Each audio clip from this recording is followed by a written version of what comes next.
Dear student, dear students, describe our new question today.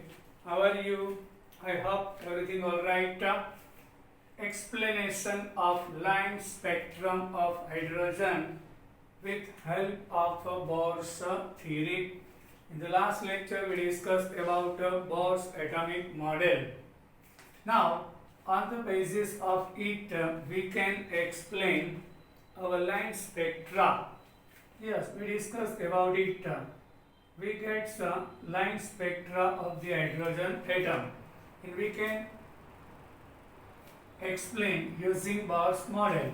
Line spectrum observed in case of hydrogen atom. Hydrogen atom के लिए जो line spectrum observe हो रहा है can be explain quantitatively in detail using Bohr's model. Bohr's model का use करने के बाद using Bohr's model we can explain hydrogen spectra according to exception number 2. वो बोर वाला एक्सेप्शन नंबर 2 हो गया. कोई भी इलेक्ट्रॉन एनर्जी गेन करेगा सो लोअर ऑर्बिट में से हायर ऑर्बिट में मूव हो जाएगा. ये वाला सेकेंड एक्सेप्शन हो चुका है. An electron when returning from higher orbit to lower orbit so ये वाला रेडिएशन मीन्स एनर्जी एमिट करेगा. Observed is the electron moves from the orbit of smaller principal quantum number. Smaller principal quantum number means orbit number 1 में से 2 या 3. Higher orbit means principal quantum number क्या होता है? Orbit number होता है. First orbit में से second में जाएगा, third में जाएगा. So where the radiation higher, where the radiation is emitted, the electron moves from higher to lower. First of all, electron यहाँ पे था, इसका एनर्जी लेस होगा.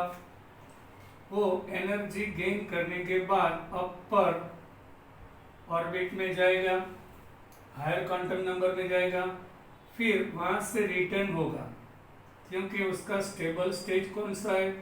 1. हाइड्रोजन में एक ही इलेक्ट्रॉन होता है सो उसका ground state means first orbit as lower energy. Higher energy वाला इलेक्ट्रॉन स्टेबल नहीं रहता. एनर्जी गेन कर लिया, एक्साइट हो गया, फिर एनर्जी रिलीज करने के बाद वापस आ जाएगा सो वो रेडिएशन एमिट करेगा. इस वजह से we get some line in the spectra. And when electron is returning from fourth orbit, so उसका एनर्जी ज़्यादा एमिट होगा. सेकेंड में से 1 में आएगा, 3 में से 1 में आएगा, 4 में से 1 में आएगा. So different line appears. Now understood? If the electron moves from higher orbit to lower, the energy gap between the two orbit, energy का गैप रहता है. यस सर, वो एनर्जी गैप क्या होता है? I am telling you. First orbit में electron का energy less रहता है, सेकेंड में इसका एनर्जी ज्यादा रहेगा. सो सेकेंड ऑर्बिट में जो इलेक्ट्रॉन होता है इसका एनर्जी सपोज E2, यहाँ पे E1. सो E2 माइनस E1 ये वाला एनर्जी का डिफरेंस हो गया. इट मीन्स यहाँ से यहाँ जाएगा हाउ मच एनर्जी एब्जॉर्ब हो चुका है. फिर सेकेंड में से 1 में आएगा तो हाउ मच एनर्जी एमिट हुआ है. वी कैन डिफाइन ये वाला energy gap. The energy gap between the two orbits is given by equation. Yes, we can use this formula E2 minus E1 of Bohr. Second orbit में energy होता है E2, suppose first में होता है E1. सो ये दोनों का जो डिफरेंस होगा which is represent by delta E रहेगा. अदरवाइज जहाँ पे इलेक्ट्रॉन था ये वाला ई आई होगा, जहाँ पे जा रहा है वो ई एफ होगा। आई का मतलब होता है इनिशियल, एफ का मतलब होता है फाइनल।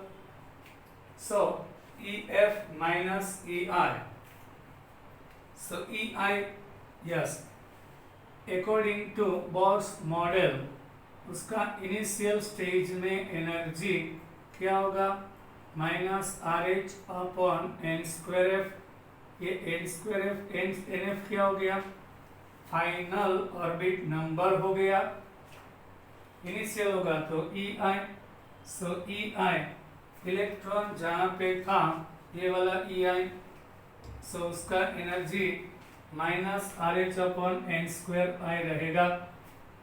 फाइनल ऑर्बिट में जब जाएगा, जहाँ से स्टार्ट हुआ ये वाला इनिशियल, जहाँ पे जा रहा है ये वाला final, initial to final, final का एनर्जी ई एफ, इनिशियल का ई आई, सो उसका डिफरेंस लेना है। So we can take, so delta a क्या रहेगा, put down value here of e f minus r h upon n square f minus into bracket ये वाला e i minus r h upon n square i, ये वाला minus minus plus हो जाएगा, plus वाला आगे ले लिया, माइनस वाला पीछे ले लिया, and from both of this here R H is common, so 1 upon n square i minus 1 upon n square f रहेगा। Here RH is a Rydberg constant रहेगा। Yes, इसका वैल्यू इन द जूल कितना रहेगा, 2.18। Yes, RH is a constant value and value of it 2.18 10 raised to minus 18 joule। 1 upon n square i minus 1 upon n square f रहेगा। Using this formula we can define energy difference between two orbitals। ये वाला formula use करने के बाद we can define energy difference between two orbitals। तो दो orbit होता है इसके बीच वाला डिफरेंस 4 हाइड्रोजन एटम Z1 हो जाएगा। Suppose electron is coming from third orbit to first orbit, so क्या होगा, इनिशियल Ni3 हो जाएगा, फाइनल 1 हो जाएगा। So what happens here? Put down value. So delta E equal to 2.18 10 raised to minus 18 Ni square. Ni क्या होगा, 3, so square of 3। Final क्या हुआ, यहाँ पे था यहाँ आ रहा है, so एनर्जी रिलीज करेगा, एमिट करेगा।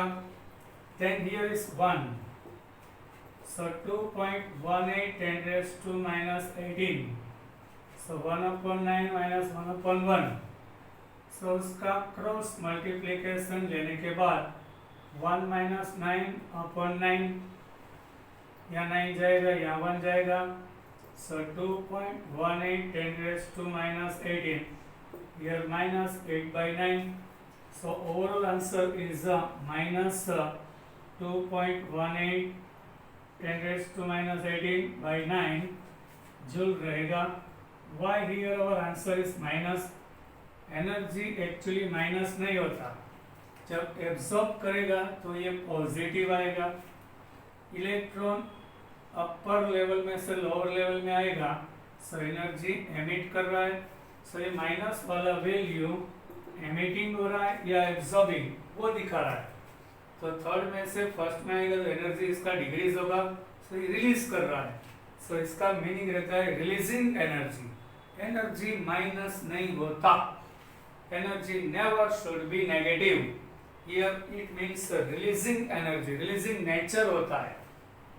Understood? Now we can also take in different units also that value.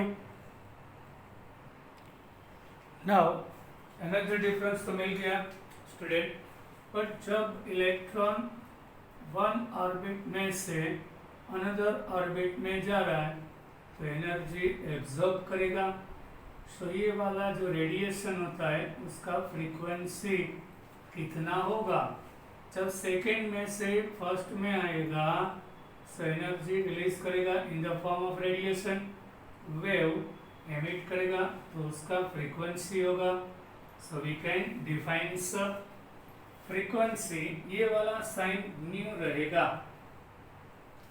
This one is nu associated with the absorption and emission of the photon can be evaluated by using reaction। ये वाला formula delta E, ये दोनों energy level होता है, orbit होता है, quantum number होता है प्रिंसिपल, उसका डिफरेंस ये देगा RH 1/n² minus 1/n², and another formula is given by Max Planck, H is Planck constant, ये वाला न्यू फ्रीक्वेंसी, न्यू ये वाला फ्रीक्वेंसी रहेगा। सो न्यू क्या होगा? Nu equal to delta E upon h रहेगा। यहाँ पे डेल्टा ई की जगह पे एच इंटू न्यू ले सकते हैं, yes sir, delta equal to h into nu होगा। So nu frequency equal to ये वाला मल्टीपल प्रोडक्ट में आ रहा है, सामने अपॉन जाएगा, so delta E upon H. So put down here value of delta E, so R H into 1/n² minus 1/n² upon H, यहाँ से डायरेक्ट भी हो जाएगा। न्यू इक्वल टू ये वाला वैल्यू डिवाइड बाय एच रहेगा। R H Rydberg constant होता है, वैल्यू ऑफ इट 2.18 10⁻⁻18 जूल रहेगा। Then divide by Planck constant, Planck constant का वैल्यू भी कांस्टेंट रहेगा, but remember this value is in joule, so compulsorily value of h we have to take in joule, so ये वाला joule into second, put down here 2.18 divided by 6.626, ये वाला 0.329, here 10⁻⁻34 upward में plus हो जाएगा, 34 में से 18 कट होगा, बेस कॉमन, सो 16 रहेगा, 0.1 digit moves on right hand side, so 3.29 10⁻15, ये वाला कांस्टेंट आ गया, कांस्टेंट अपन कांस्टेंट, सो ये वाला फ्रीक्वेंसी देगा। ये वाला फॉर्मूला इक्वेशन क्या देगा? Energy difference. ये वाला क्या देगा? Whenever electron moving from first orbit to second, so जो रेडिएशन एब्जॉर्ब हुआ उसका फ्रीक्वेंसी, रेडिएशन का फ्रीक्वेंसी होता है एमिटेड और एब्जॉर्ब्ड। यहाँ पे put down value initial 1 final 2 and joule joule cut, so 1/2 means second inverse, so second inverse means hertz, so this is unit of frequency। now for getting wave number, so wave number क्या होता है? in the unit distance how many waves are present into it, so wave number का formula आता है frequency upon velocity of light, yes sir, so this one divide by c, frequency is divide by c रहेगा, so ये वाला frequency हो गया, so RH ये वाला frequency हो गया, you can see उसको c वेलोसिटी ऑफ लाइट से डिवाइड कर देंगे, सो RH ये वाला यहाँ पे आ गया, इसलिए c जो न्यू फॉर्मूला होता है वो c के साथ डिवाइड हो रहा है, सो ये न्यू बार दे देगा। Wave number Rydberg constant 3.29 10⁻15, here c is our ये RH upon C, RH upon H का वैल्यू, RH अपॉन H का value 3.29 10 raised to 15. C is velocity of light 3 into 10 raised to 8 meter per second. So our answer will be in meter.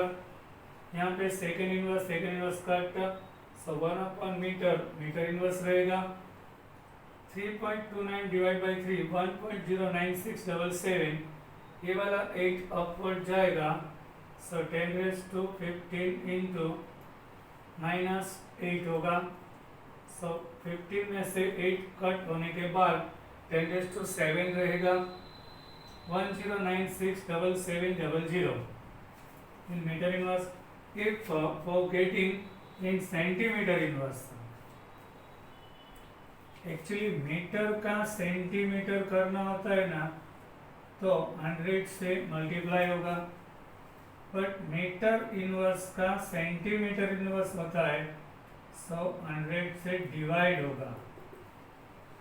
1 metre equal to 100 centimetre, but 1 metre inverse equal to 1 upon 100 centimetre inverse होगा. इस हिसाब से when we divide by 100, so it gives centimeter inverse from meter inverse. ये वाला formula wave number देगा. If frequency is given, then we can also define wavelength. Once frequency is derived, so wavelength भी derive कर सकते, lambda होता है C upon nu. Yes, ये वाला C upon nu. So velocity of light divided by frequency gives wave number. Okay.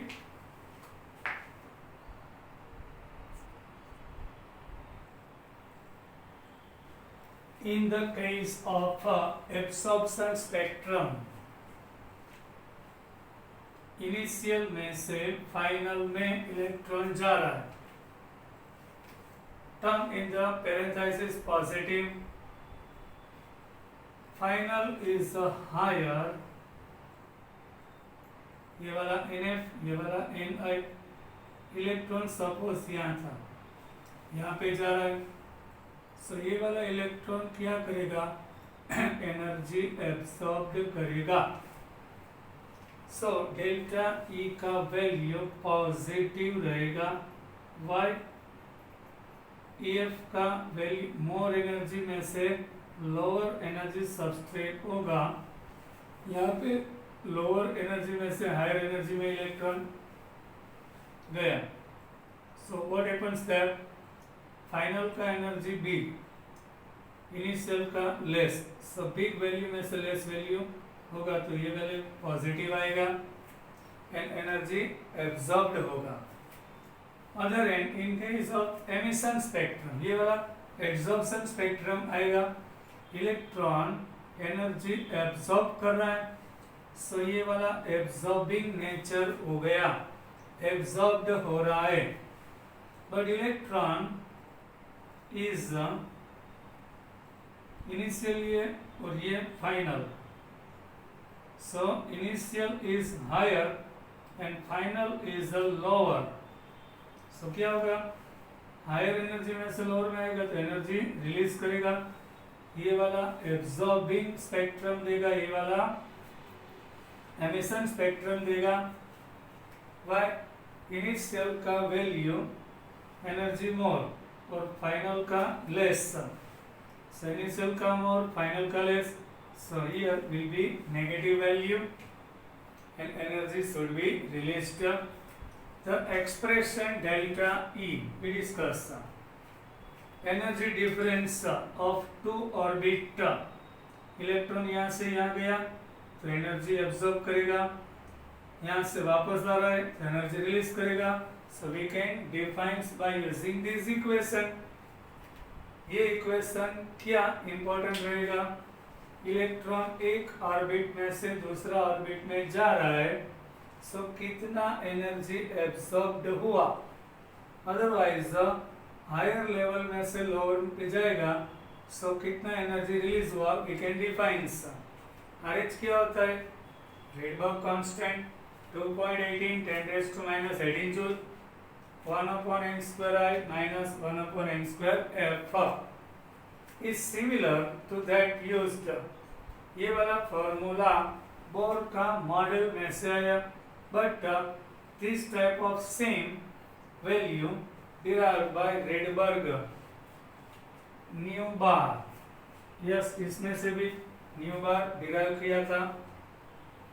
सही वाला 109677 1/n² minus 1/n² in centimeter inverse derived empirically। empirically क्या होता है? Without any proof, using the experimental data available at that same further each spectral line। ये वाला wave number दे रहा है, जो स्पेक्ट्रम होता है वो सभी स्पेक्ट्रम का वेव नंबर ये देगा। ये वाला कितना एनर्जी एब्सॉर्ब और रिलीज हुआ ये देगा। What if whether in absorption or emission spectrum can be associated to the particular transition in hydrogen atom। Electron first orbit में से सेकेंड में, जब इलेक्ट्रॉन एक ऑर्बिट में से दूसरी जगह पे जाएगा सो उसे ट्रांजिशन बोलते हैं। Transition means moving from one place to another place. In case of large number of hydrogen atoms, different possible transitions can be observed। Yes, जब large number of hydrogen atom is taken, means क्या रहता है? एक tube में बहुत सारे molecules होंगे। When we apply voltage, so number of hydrogen यहाँ पे ज्यादा आ रहा है, हाई वोल्टेज दे रहा है, सो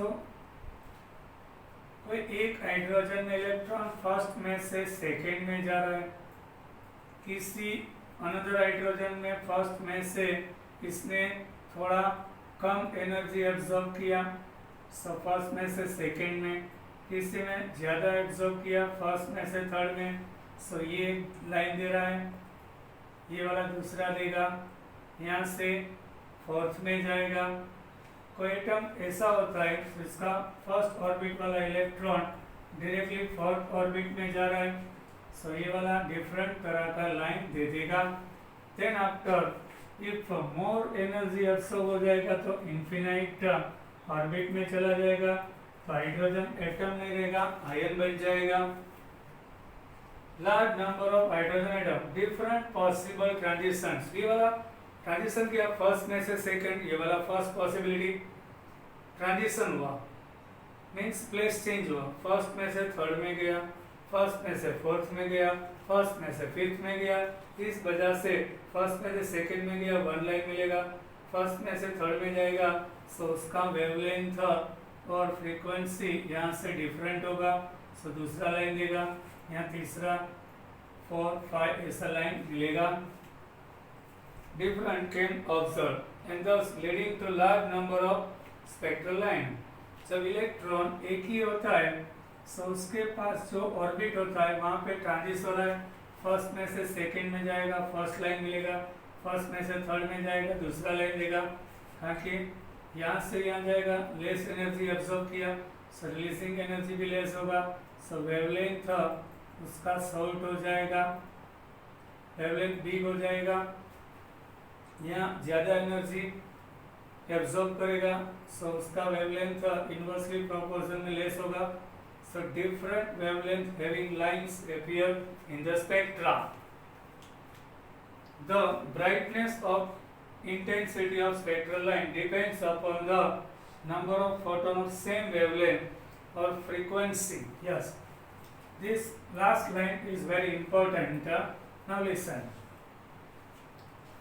we are able to watch visible lights। अपना जो visible light होता है उसका wavelength इतना रहना चाहिए। So light coming from bulb, from tube light, from sun. But we can't see towards sun continuously. Why? उसका wavelength suppose 4000 एंगस्ट्रॉम आ रहा है और ट्यूबलाइट में से भी 4000 आ रहा है, बट दोनों का वेवलेंथ सेम हो रहा है, बट ये वाला ज्यादा ब्राइट रहेगा। इसका मीनिंग ये होता है यहाँ नंबर ऑफ फोटॉन्स, ये जो वेव्स होता है एक्चुअली पार्टिकल्स का बना हुआ होता है। यहाँ number of particles means photons कहते हैं, particles of light means photon, यहाँ पे कम रहेगा। वेवलेंथ दोनों का सेम, ये सन में से आ रहा है 4000 एंगस्ट्रॉम वाला वेव्स, ये ट्यूबलाइट में से आ रहा है 4000, बट दोनों का ब्राइटनेस डिफरेंट ही है। यहाँ नंबर ऑफ फोटॉन पर वेव, पर वेवलेंथ, पर फ्रीक्वेंसी, सो यहाँ पे जो एक वेव होता है इसमें नंबर ऑफ फोटॉन्स पार्टिकल्स ज्यादा रहता है, सो ये वाला वेवलेंथ सेम आ रहा है, बट इसका ब्राइटनेस इंटेंसिटी ज्यादा रहता है, सो वी कांट सी। એટલે આપણે so we are not watching continuously toward the sun brightness. So number of photons of same wavelength or frequency absorbed or emitted, it depends upon number of photons per wave. Now most timely question, problem number 2.10 of our textbook, numericals. What are the frequency? Frequency क्या होता है? New bar, wavelength lambda of a photon emitted during a transition. Transition means moving of electron from one orbit to another, from fifth state to the second state. Electron fifth state में present है, so ये वाला इसका initial, इसमें से second orbit में जा रहा है, ये वाला final. So whenever electron returning from higher orbit to lower orbit, ये वाला फिफ्थ ऑर्बिट में से सेकेंड ऑर्बिट में आ रहा है, सो ऑब्वियसली ये भी बामर सीरीज दे रहा है। फर्स्ट में आएगा तो Lyman, but here electron from higher level to second orbit में आएगा, सो बामर सीरीज वाला स्पेक्ट्रम देगा, spectral line in the visible region. और ये इसका एंगस्ट्रॉम 4000 एंगस्ट्रॉम और 8000 के बीच में, मीन्स 400 नैनोमीटर टू 800 नैनोमीटर के बीच में रहेगा। The final, so delta E equal to 2.18 10 raised to minus 18 into 1 upon n square I minus 1 upon n square f in joule. Here initial stage fifth, so Ni5, final fifth में से second में, ये वाला initial और ये वाला final, so square of 5 25, square of 2 4, cross multiply 4 यहाँ जाएगा, 24 यहाँ, 4 minus 25, so it gives minus 21। यहाँ पे दोनों का मल्टीप्लिकेशन 25 4 जा 100 हो जाएगा, 2.18 into minus 21 minus 45.8 divide by 100 minus 0.5458 into 10 raised to minus 18। When we move one digit, after one digit there should be point in answer. Answer में one digit के बाद point होना चाहिए, so 4.58। so यहाँ पे एक रेस्टर, जब when we move here, so here will be -1, so 10 raised to minus 19 joule होगा। यहाँ पे एनर्जी का वैल्यू नेगेटिव आया, सो एनर्जी नेगेटिव नहीं होता, ये वाला रिलीजिंग हुआ मीन्स एमिशन हुआ, क्योंकि हायर लेवल में से लोअर में आएगा एनर्जी रिलीज हुआ, सो एमिशन एनर्जी हो गया। Frequency equal to delta E upon h, ये वाला फॉर्मूला मैक्स प्लैंक वाला delta e into h into nu, so nu equal to delta E upon h रहेगा, delta is 0, but don't make mistake, ये वाला minus sign only emission दिखा रहा है, यहाँ पे तो पॉजिटिव ही लेंगे। 4.58 10⁻18, Planck constant 6.626. Remember this one in joule, so here should be in joule, so joule cut 1/2 hertz और second inverse रहेगा 4.58 divided by 6.626, so 0.691 रहेगा, -34 अपवर्ड जाएगा तो प्लस हो जाएगा, प्लस 34 में से 19 कट होगा, सो 10⁻15 रहेगा। इट्स लाइक दिस, -19, 34 में से 19 जाएगा, 10⁻15 रहेगा। When we move one digit on right hand side, so 6.91 यहाँ पे किया होगा, 10⁻1, सो 15 में से 1 जाएगा, so here is 14. This is our frequency. Now what about wavelength? Wavelength equal to c upon nu. C is velocity of light, 3 into 10⁸ meter per second. Velocity of light. Nu, frequency derived value 6.91 10⁻14 per second. Here per second cut. So answer comes in meter. 3 divided by 6.91 gives 0.434. ये वाला 10⁸8, 14 upward जाएगा तो minus हो जाएगा, 8 cuts तो -6.3 digit यहाँ पे जाएगा, so -6 and -3 -9 metre, actually 10⁻9 metre means nano, so answer is coming between 400 to 800, you can see.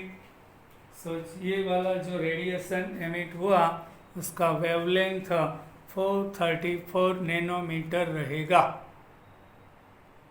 Now last point of the day, dear students, last question, problem 2.11. Calculate the energy associated with the first orbit of He+. He+ ion में जो first orbit में electron रहता है उसका energy and radius कितना होगा। First orbit में energy E1, so actually according to Bohr's model first orbit में एनर्जी डिफाइन करने के लिए ये वाला formula 2.18 into 10⁻18 into z square upon n square joule per atom. Yes, ये एक एटम का एक इलेक्ट्रॉन का एनर्जी देगा। When we multiply by Avogadro number 1 mole, here only one atom के लिए आस्क्ड है। For He+ ion atomic number is 2, first orbit n equal to 1, put down here 2.18 10⁻18, here z is 2, so square of 2 gives 4, n is 1, so 2.18 into 4 8.72 10⁻18 joule रहेगा। Radius of the orbit is given by equation. Here in our book this equation is given 52.9 in picometer into n square upon z, ये वाला formula दिया है। For getting answer in nanometer, 52.9 picometer means 52.9 10⁻12, so 0.0529. Here point is moved in left hand side, 3 digit 1, 2 and 3, so -12 and 10⁻3. 1 digit ऐसे जाएंगे left hand side तो 10⁻1, 2 जाएंगे तो 3 digit जाएंगे तो 3, सो 3 कट हो जाएगा, सो 0.0529 -9 मीटर हो जाएगा। -9 का मीनिंग रहता है nano, so So when we take 0.0529, so it comes in nanometer answer. ये वाला लेंगे, ये वाला एक्चुअली क्या होता है, कांस्टेंट रहता है. A0 is constant, 52.9 in picometer and 0.0529 in nanometer. ये कांस्टेंट A0 रहेगा. So here nanometer for getting n is 1, z is 2. Understood? So इसका division 0.02645 nanometer रहेगा. If question is asking picometer, then put down value here, 52.9 divided by 2. So it gives 26.45 picometer. For getting answer in picometer, n का value 1 रहेगा, set 2. So 26.45 picometer रहेगा. और first orbit के लिए 1 रहेगा.